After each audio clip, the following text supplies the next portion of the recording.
Hello বন্ধুগণ, আমি সৌনর্ঘ। আজ আবার দেখা হচ্ছে নতুন এপিসোডে, নতুন একটা গল্প নিয়ে। দেখো, ক্লাস 11-এ আমরা সকলেই সায়েন্স স্ট্রিমে যারা উঠেছি সবাইকেই থিওরির সাথে একটা ইকুয়ালি ইম্পর্টেন্ট জিনিস নিয়ে পড়তে হয়েছে, প্র্যাকটিক্যাল।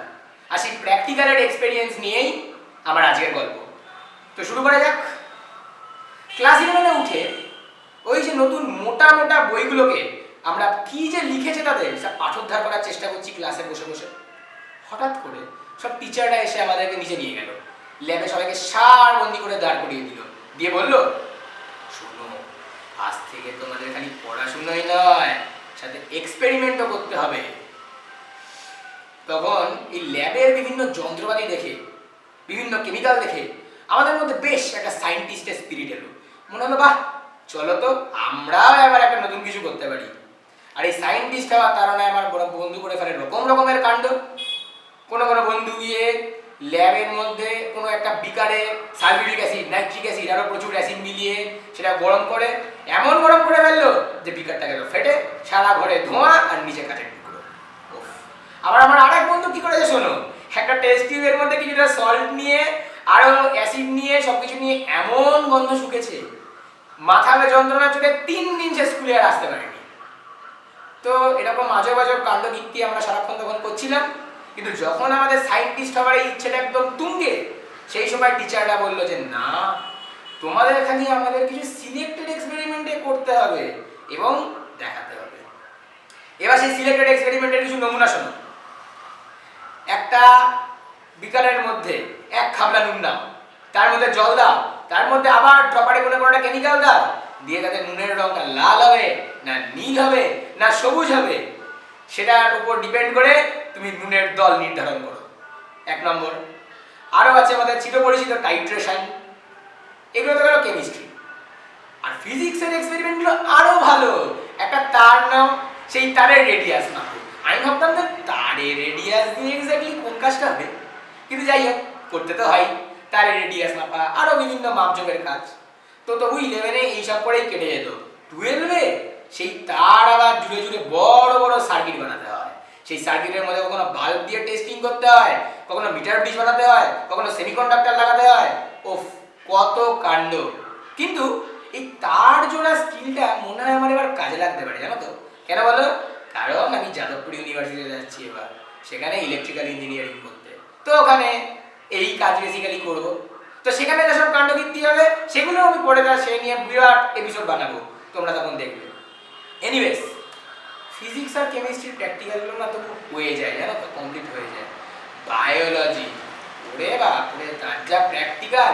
আমি প্রত্যেকবার করতাম আর প্রত্যেকবার একটা করে নতুন গোলমাল হতো। কি কাণ্ড! একবার ফুলের এই পরাগরেণু বা পলেন গ্রেন এক্সট্রাক্ট করার কাজ ছিল। তো মাঝখান থেকে হালকা একটু ছিঁড়তে হতো, ছিঁড়ে বের করতে হতো। আমি দুয়া ধানা করে ফেলেছি। আবার আমি একটা স্টেম নিয়েছি, গাছের স্টেম, সেটাকে একটা স্লাইস বের করার কথা, আমি সেটা 40খানা টুকরো করে ফেলেছি। কোনো টুকরো একটু মোটা হলো, রিজেক্টেড। কোনো টুকরো পাতলা হলো কিন্তু একটা হালকা ছিট ধরে গেল, রিজেক্টেড। কোনো টুকরোতে আমি স্লাইড বানানোর সময় একটুখানি গ্লিসারিন বেশি দিয়ে ফেলেছি, রিজেক্টেড। কোথাও আমি 1 ড্রপ লাল স্টেন কম দিয়েছি, তাও রিজেক্টেড। এই রিজেকশনের পর রিজেকশন খেতে খেতে আমার দুটো বছর কেটে গেল বায়োলজি প্র্যাকটিক্যাল। প্রথম দিনেও যেরকম খারাপ অবস্থা ছিল, প্রায় শেষ অবধিও একই রকম। কি আর বলবো, আমার করুণ অবস্থা। কিন্তু আমরা তবু ধরো ক্লাসগুলো করতাম। আমাদের অনেক বন্ধুত্ব আবার আলাদা আলাদাই গল্প। এরা মূলত 3টে গ্রুপে ফেলা যায়, তোমাদের আশেপাশে তাই হবে। এক হচ্ছে একদল বন্ধু যারা রোজ স্কুলে যায়, তাদের স্কুলে একদম কড়া, মারাত্মক কড়া, তাদের প্র্যাকটিক্যাল ক্লাস, থিওরি ক্লাস সমস্ত করতে হয়, তাদের দম ফেলবার জন্যে। আবার দ্বিতীয় বন্ধুরা হচ্ছে যে স্কুলগুলো যায় তারা আরেকটু লিভারেজ দেয়, তারা একটু অ্যাটেন্ডেন্সের ব্যাপারে কম করা, প্র্যাকটিক্যাল ক্লাসগুলো গেলেই চলে, থিওরি নিয়ে তো মাতামাতি নেই, তারা একটু সময়ও পায় বাকি এন্ট্রান্সের পড়া করার জন্য।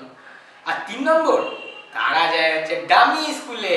সেই ডামি স্কুলে আবার কিরাম কারবার শোনো, সেখানে কোনো থিওরিটিক্যাল ক্লাসের ব্যাপার নেই, প্র্যাকটিক্যালের ব্যাপার নেই, খালি এন্ট্রান্স পড়ো, এন্ট্রান্সের জন্য লড়ো আর এন্ট্রান্স জয় করো।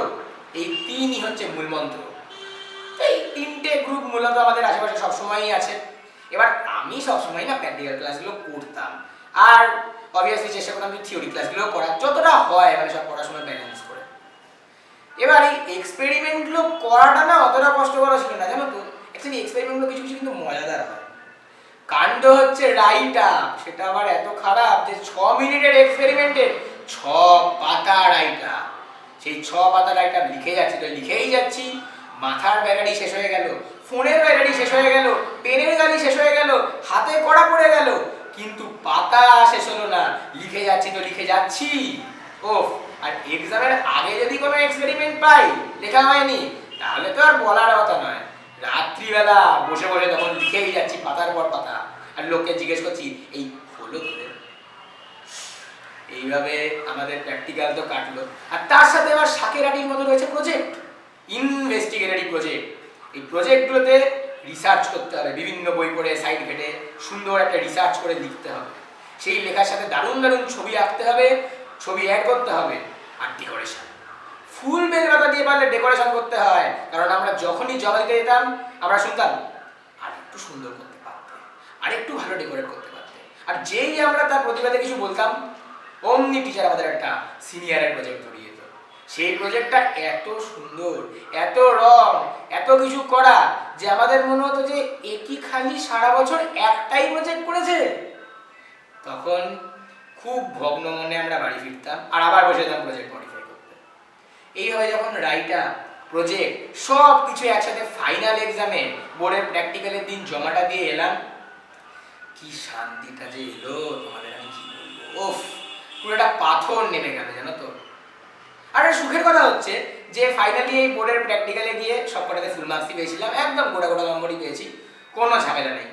আর আমি তোমাদেরকে বলছি তোমাদেরও কোনো অসুবিধা হবে না, তোমরা একদম ভালো স্কোর করতে পারবে। যেটা আমি বুঝলাম এই পুরোটা দেখে সেটা হচ্ছে মোরাল অফ দ্য স্টোরি।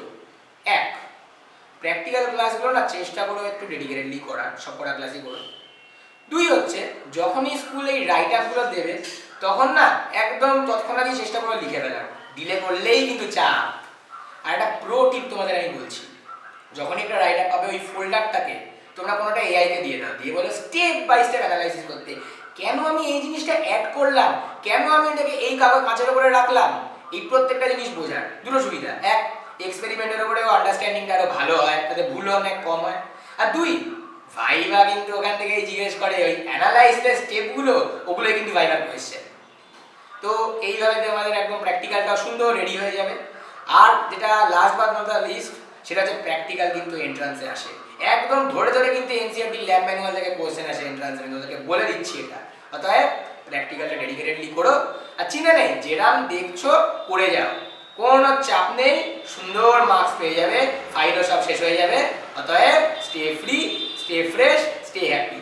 এবার একটা লাস্ট কথা বলবো, আর এলো 15ই আগস্ট, অতএব happy independence to you all, bye by.